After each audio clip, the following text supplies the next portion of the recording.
Empire Tales. Vlad the Impaler, the real Dracula. Imagine a land of jagged, snow-capped mountains and mist-covered forests, where the line between history and nightmare begins to blur. In the middle of the 15th century, the region of Wallachia was a bloody battlefield between the rising, unstoppable Ottoman Empire and the fractured kingdoms of Christian Europe. In this world of fire, steel, and constant betrayal, one man emerged whose name became so legendary and whose methods so terrifying that he inspired the world's most famous monster. He was Vlad III, the Prince of Wallachia. But history remembers him by a title that still chills the blood: Vlad the Impaler. The hostage of the Sultan, forging a monster. To understand the monster, you must first understand the boy. Vlad was born in 1431 in the fortress of Sigosora. He was born into the house of Dracula. His father, Vlad II, was a member of the Order of the Dragon, an elite group of knights sworn to defend Christianity against the Ottoman Turks. From this order, his father took the name Dracula, meaning the dragon. Thus, young Vlad became Dracula, which literally translates to the son of the dragon. But his royal childhood was cut short by a brutal political trade. In 1442, his father was forced to trade Vlad and his younger brother, Radu, as hostages to the Ottoman Sultan, Murad II, to ensure Wallachia's neutrality. For 6 long years, Vlad grew up as a prisoner in the Ottoman court at Adrianople. While his brother Radu thrived, converted to Islam, and became a favorite of the Sultan's son, Vlad seethed with a cold, focused hatred. He was beaten, humiliated, and forced to witness the Ottoman military machine from the inside. He watched their executioners, studied their janissaries, and learned their greatest weapon: psychological terror. This was not a childhood, it was a grueling masterclass in brutality. When he was finally released, he discovered a horrific truth. His father had been murdered by his own nobles, and his older brother, Mircea, had been tortured, blinded with red-hot irons, and buried alive. Vlad did not return to Wallachia to simply rule. He returned for a vengeance that would shock the world for centuries. The banquet of blood, purging the traitors. When Vlad finally reclaimed his throne for the second time in 1456, Wallachia was a lawless land of corruption. His first target was not the Turks, but the boyars, the powerful aristocrats who had betrayed his father and brother. Vlad knew that to rule, he first had to destroy the old guard. He invited hundreds of these elite noble families to a grand Easter banquet at his palace in Targovist. As the wine flowed and the music played, Vlad asked his guests a simple, chilling question: "How many princes have you seen rule this land?" The nobles, arrogant and unsuspecting, bragged about how many rulers they had outlived. This was exactly what Vlad needed to hear. In an instant, the music stopped. Vlad's guards seized every man, woman, and child in the room. The older nobles were taken outside and impaled on the spot. The younger ones were chained together and forced to march across the rugged mountains to build his mountain fortress, Poenary Castle. They were worked like slaves, day and night, through the freezing winter and the scorching summer, until their clothes rotted off their bodies and they literally dropped dead from exhaustion. By the end of the construction, the old nobility was gone, replaced by men who owed their lives solely to Vlad. He had established a rule of absolute, unquestionable fear. The forest of stakes, the art of terror.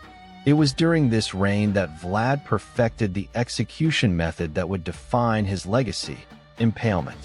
Vlad did not view this simply as a way to kill. He viewed it as an art form and a political weapon. A wooden stake was greased and carefully driven through the victim's body, usually from the bottom up, in a way that avoided vital organs. This ensured that the person would stay alive and in excruciating agony for hours, or even days, as the weight of their own body slowly drove the stake deeper. He would arrange these stakes in specific patterns, sometimes in concentric circles, sometimes in long avenues leading to his castle. There are legends that Vlad would set up a dining table amidst this forest of the impaled, dipping his bread in the blood of his victims as he watched them die. While some historians believe these tales were later German and Russian propaganda, the psychological effect was real. Vlad was obsessed with order. He believed that in a world of chaos, only the most extreme cruelty could create a safe society. He once placed a solid gold cup by a public fountain in the middle of a town square for travelers to drink from. So great was the fear of his swift and terrible justice that throughout his entire reign, that gold cup was never stolen, even though it was left completely unguarded in the middle of the night. To Vlad, a peaceful country was a country terrified into submission. The night attack, defying the conqueror. In 1461, Vlad decided to defy the most powerful man on earth, Sultan Mehmed II, the conqueror who had brought down the Byzantine Empire and taken Constantinople. Vlad stopped paying the mandatory tribute to the Ottomans. When the Sultan sent envoys to demand the gold, Vlad noticed they did not remove their turbans in his presence. When they explained it was their religious custom, Vlad replied with cold irony, "Then I shall strengthen your custom." He ordered their turbans to be permanently nailed to their skulls. War was now inevitable. Mehmed II marched north with a massive army of over 60,000 men, one of the largest forces ever assembled. Vlad, with only a fraction of that number, knew he could not win a conventional war. He turned Wallachia into a living hell for the invading Turks. He used scorched earth tactics, burning his own villages, poisoning his own wells, and destroying all crops so the Turks would have no food or water. He even sent people suffering from the plague, leprosy, and tuberculosis into the Turkish camps as biological weapons. The climax of this campaign was the legendary night attack. On a moonless night near the capital of Targovist, Vlad and a small group of his elite knights, disguised in Ottoman uniforms, infiltrated the Sultan's camp. Their goal was simple: find and assassinate Mehmed II in his sleep. In the chaos of the dark, Vlad's men slaughtered thousands of Turks, but in the confusion, they attacked the wrong tent, and the Sultan escaped. Even though the assassination failed, the sheer audacity of the attack left the Ottoman army in a state of nervous collapse. The Valley of Death, the Sultan's retreat. As Mehmed II's army finally reached the gates of the Wallachian capital, they were met with a sight so gruesome that it is recorded as one of the most horrific moments in military history.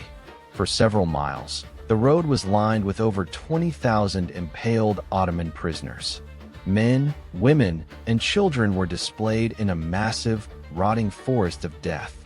The central stake, the highest of them all, held the remains of the high-ranking Turkish commander Hamza Pasha.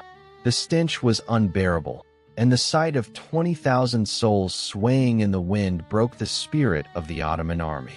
Sultan Mehmed, a man who had conquered Constantinople and seen every horror of the ancient world, was so unnerved that he ordered his massive army to turn around and retreat.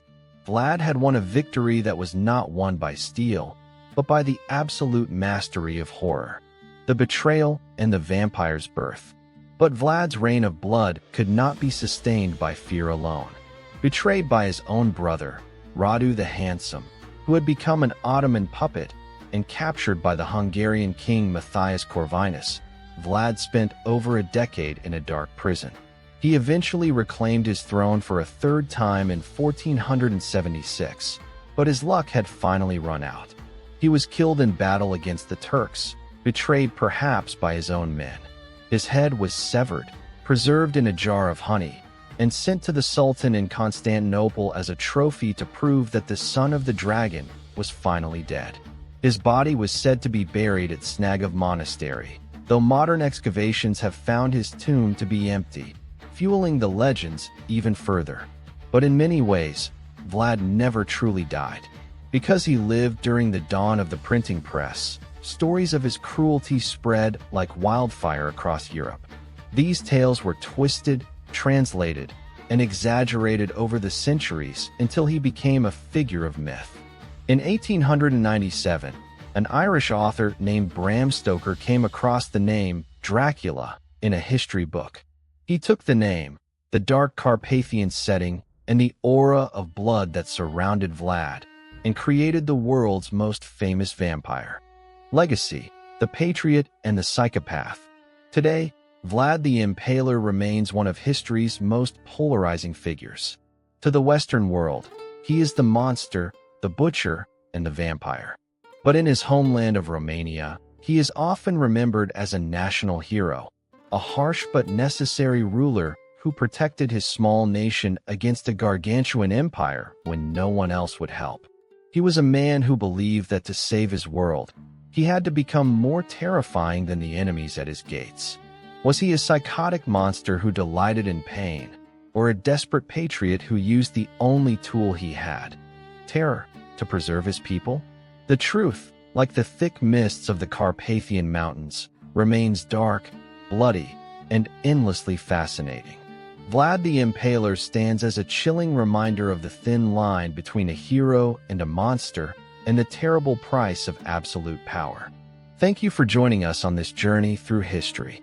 If you enjoyed this cinematic exploration of the Son of the Dragon, do not forget to like, subscribe, and join Empire Tales for more legendary stories. The past is never truly dead. It is just waiting to be told.